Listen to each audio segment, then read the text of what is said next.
Do the Patriots have enough talent?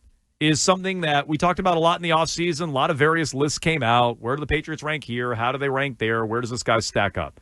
Mike Clay had a good one over the weekend at ESPN, and it's probably the most bullish that I've seen on the Patriots and their talent level. He does this every year, so I don't think it's just a random list out of the blue. Overall, for the Patriots, his power rankings have them coming in at 16th in the league, Keith. In the league? He says AFC. Smack dab in the middle. But I think that's more bullish than most that I've seen. I don't see too many people having them above 16. Well, I mean, when you consider there are 14 playoff teams. No. I think in Boston we might. Like nationally. Yeah, I don't think nationally people have been overly bullish on the team. But the over-under is 8.5. It's true. So, that kind of would put you somewhere in that ballpark. He writes, AFC sleeper alert. The Patriots are much better in nearly all areas compared with last year. This is what we've been saying. Okay, so He has them 16th, right smack dab in the middle. He has them as the 9th-ranked defense in the league. That'd be great. Top 10 defense? Take a top 10 defense. He has them as the 20th offense. Fair. That's like a tick below where I'm hoping for, but that probably is fair. But it's a big jump forward from where it was last year. Yeah, where you're arguably the worst offense. They're the worst offense. I don't know what the numbers say, but they were the worst offense or the second worst offense. They were bad. So if they jump up to 20, I think it'd be wishful thinking to say, all right, they're top 15, they're in the top half of the league. That'd be great, and you have hopes, I guess, of that. But I wouldn't rely or count on it by any stretch. If the defense is outside of, let's say, the top 15, that's a massive disappointment because you figure you got Mike Vrabel, you got Terrell Williams, and you spent a ton of money. The defense is already a little bit better. Plus, you added most of your money this offseason to defense, so it should be better. Now, he did something. I'd take 20th offense, honestly. Well, I'd take it. As long as it's with a top 10 defense? Yes. Because I do think that nets out to playoffs. Certainly a competitive team and maybe a playoff team. So I would take that trade-off. Now, he does something to me that's a little confusing, Keith. Oh, boy. He ranks all the positional groups. 5 on offense, 5 on defense. Doesn't sound confusing to me. Quarterback, running back, wide receiver, tight end, offensive line on offense. D-tackle, edge, linebacker, corner, safety on defense. Yeah, I get it. But he ranks them on a 1 to 10 scale. All right. So 10 being like the best? Yes. So 10 being like this is the greatest show on turf? 1 being like this isn't a real pro outfit? I guess my preference would have been if you're going through the process of ranking everything, maybe just rank them. But he's going with more of a tier-based system. So multiple teams could get a 7, let's say, rather than let's go through all 32. Exactly. 7! And then he went through, he added it all up, and he came out, it spit out the Patriots 16th, okay? Got it. So here's my question to you. Yeah. What do you think is their best positional group, their strongest positional group, based on his rankings? Corner is 2. It's 2? An 8 out of 10. D-tackle. That is tied for 3rd. I'm all around it. With a 7. Guess what he also ranks very. Guess what it's tied with? The offensive line. No, I disagree with the rankings already. Okay. The ranking system stinks. The actual rankings also are bad, too. The strongest positional group, according to Mike Clay, ESPN, are the Patriots running backs. He gives it a 9 out of 10. That's too high. I like the running backs, specifically Henderson. But that makes no sense. Maybe you just say there's not a big drop-off. Like some of these other teams you might look at and say, well, after Saquon Barkley or Derrick Henry, who do you like? But you should kind of tip the scales a little bit more based on their great back. It's good. It's not a 9 out of 10. Nobody thinks Ramondre Stevenson is a top 15 running back in the NFL. They might not think he's a top 20 running back. And the way that the season that he's coming off of and all the fumbles, you can't put him as a top 20 back. He has the Patriots checking in at quarterback. Any guesses? Yeah. Actually, honestly, too low. 8? I'm sorry, too high on it. They're lower than that. They 5? check in at number 5. 5 or 6. Right in the middle of the pack in terms of quarterback rankings. So a 5 out of 10? Mm-hmm. That's fair.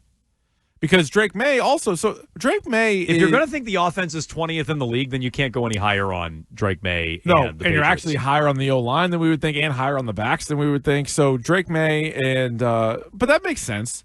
Like, do you think Drake May ranks higher amongst quarterbacks in the NFL than Ramondre Stevenson does running backs, or do you think that's kind of the same?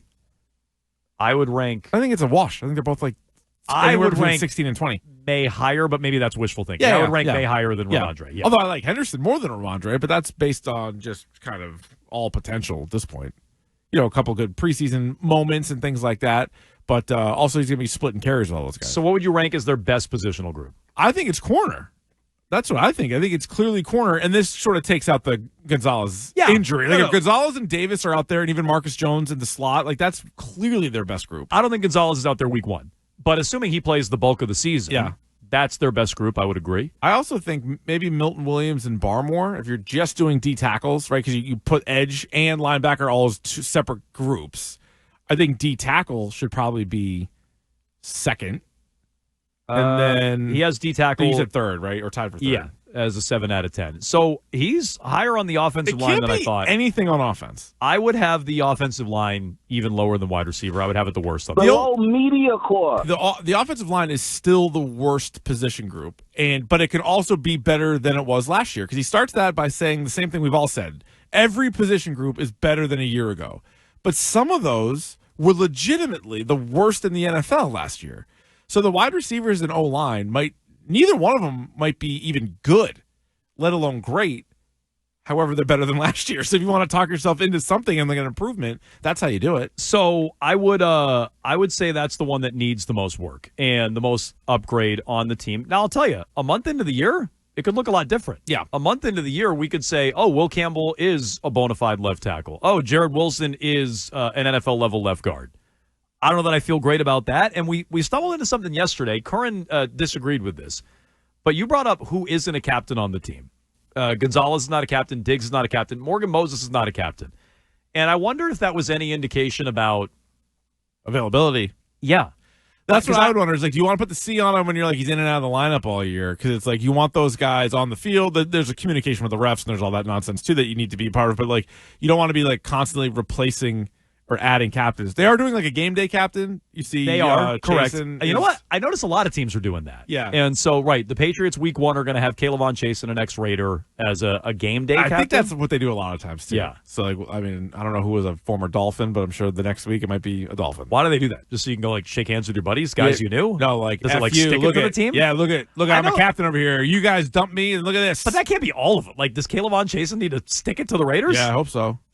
I hope he does. Well, I guess that's true. You famously Sunday at 1. You famously hold a grudge.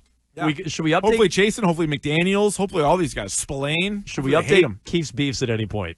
Yeah, we could. Maybe we should. I mean, nobody. Large coffee shop. Actually just made the list. I was saying nobody's come off the list. Great point. All that we've done is just add to the list. Yeah. There's no way anything's changed. No. But maybe that's not quite the exercise I thought it would be. Just be adding a couple of things to your any grudge coffee list. place that a large isn't the biggest coffee. But that makes sense. You like the game day honorary captain sort of thing for that you week. can go out there double birds. But yeah, I am concerned about the offensive line going in because we've talked about it all offseason. Max Crosby, TJ Watt, Chop Robinson did he leave at one point in camp? I guess I have to double check on his health. I think he's fine. I think that's right, but I do remember talking about that briefly. Oh, they have Judon as well.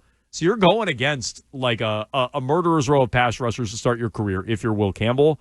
Rubber's about to meet the road with that on Sunday. How you feeling about the Patriots' positional groups, their best and worst? I would agree. O-line is at the bottom of that list. I'd have corner at the top of the heap, but you may not have your best one on Sunday against the Raiders.